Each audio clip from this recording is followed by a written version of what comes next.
मानसिक आजारातून जाणाऱ्या व्यक्तीशी कुटुंबाने कसं वागायला पाहिजे?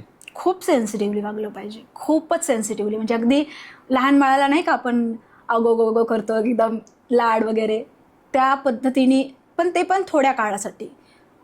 असे पेशंट असतं जसं मी तुम्हाला सांगितलं की त्याचा गैरफायदा घेऊ शकतात. बरोबर. तर ते तुम्हाला ते समजायला पाहिजे की आता हे गैरफायदा घेत आहे, कुठे थांबायचं आहे, ती लाईन कुठली आहे, ती बॉर्डर कुठे क्रॉस होऊ द्यायची आहे. कारण जास्तही पॅम्पर करणं पण चुकीचं आहे, कारण मग ते बाहेरच नाही पडणार ना, ते कम्फर्ट झोन मध्ये आणखी कम्फर्ट झोन मध्ये राहतील. सो सुरुवातीला तर ऑब्व्हियसली मग आता पॅम्पर करण्यामध्ये आणि सपोर्ट करण्यामध्ये काय फरक आहे? बरोबर.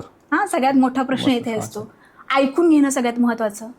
काय सांगतो वेडाचे तू, वेडीचे तू, हे जजमेंट अगदी पास न करता तुम्ही ऐकून घ्या. आपण आजकाल ऐकतच नाहीये एकमेकांचं. सगळे बोलणारे, सगळ्यांना आपला पॉइंट सिद्ध करायचा असतो. इव्हन घरात सुद्धा मी कसा करेक्ट आहे, मी कशी करेक्ट आहे हे सिद्ध करायचं असतो. आई वडील आणि बहीण भावांची भांडणं चाललेले, साधा वाद असतो, घरगुती साधा वाद. त्याच्यात ते सगळ्यांना स्वतःच सांगायचं असतं, कोणी कोणाचं ऐकून घेत नसतं. इंडियन फॅमिली जी आहे ना, कॉमन टिपिकल इंडियन फॅमिलीची ही रचना आहे. तर आई वडील असो किंवा सिबलिंग्स असो, ऐकून जे जास्त झालेलं आहे ना हायपर, त्या माणसाचं ऐकून घेतलं पाहिजे पूर्ण.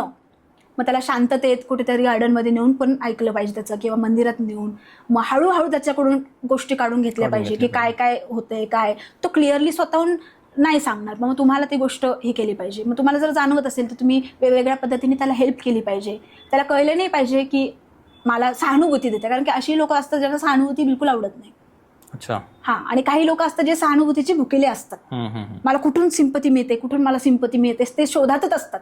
आणि काही लोक असे असतात की कोणी सिंपती दिली त्यांना राग येतो, त्यांच्या इगोवर येते ती गोष्ट. सो तुमचा मुलगा कसा आहे, तुमचा भाऊ कसा आहे, तुमची बहीण कशी आहे, ते विचार करून तुम्हाला हँडल करावं लागणार आहे. पण सेन्सिटिव्हली करावं लागतं, हे मात्र तेवढंच. पण मग या परिस्थितीमध्ये नातेवाईकांकडून, समाजामधून, मित्रांकडून ज्या सर्वाधिक चुका होतात त्या कशा टाळता येतील आपल्याला? हे बघा, आता आपण सगळे दुरुस्त झाले तर मग मी होईल हा जो अप्रोच जर घेऊन चाललो तर हे कधीच शक्य नाहीये. बरोबर. त्यांना टाळता पण नाही येत ना. टाळता येत नाही आपल्याला, पण ते टाळावं लागेल आपल्याला. अच्छा.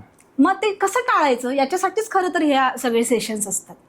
कारण की हेही आता तुम्हाला हे माहिती आहे की आपल्याला टाळायचंय. आता टाळायचा शब्द तर मी युजच नाही केला, पण तुम्हीच म्हटले की टाळायचंय.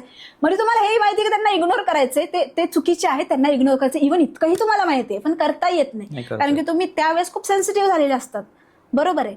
मग त्यांना कसं इग्नोर करायचं ह्याच गोष्टी शिकवल्या जातात. जसं म्हणतो ना, कळत सगळं असतं, वळत नसतं, आणि कसं वळवावं हेच काउन्सिलिंग मधून, थेरपीज मधून शिकता येतं. बरोबर. त्यामुळे ती काउन्सिलिंग गोष्ट खूप इम्पॉर्टंट आहे. पूर्ण एपिसोड पाहण्यासाठी द क्लॅरिटी शोच्या YouTube चॅनलला सबस्क्राईब करायला विसरू नका. धन्यवाद.